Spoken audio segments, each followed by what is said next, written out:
we have a whole lot of non-lawyers here who came to court today to show or to demonstrate solidarity with Mazi Nnamdi Kanu, a distinguished senator representing his senatorial constituency.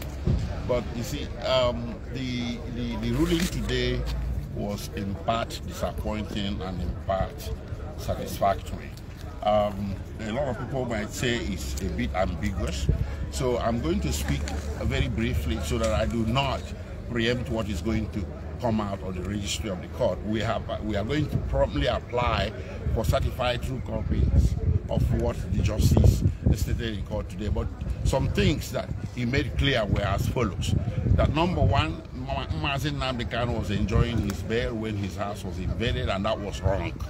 If you recall, we had obtained a judgment in 2022 at the High Court in Abia State, awarding him $1 billion. So this indirectly affirms that judgment, and that the manner of bringing him into Nigeria was also wrong. But despite all of that, the Supreme Court found cause to send this case back to the Federal High Court.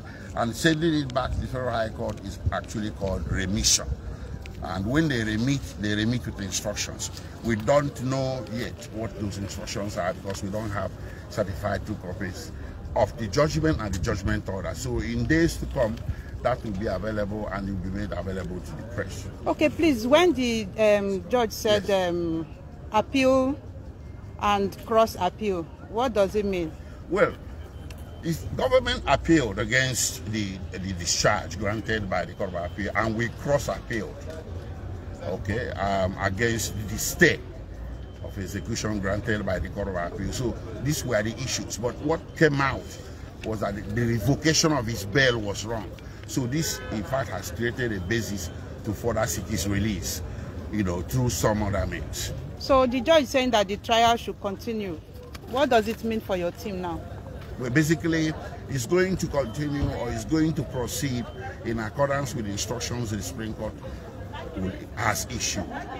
And those instructions will be clearer when we get them in writing. So the judge or the Federal High Court judge will have to be restricted within those. It's called a remission. So they have to carry out, the Federal High Court has to carry out the strict instructions of the Supreme Court. Okay, thank you very much. Okay.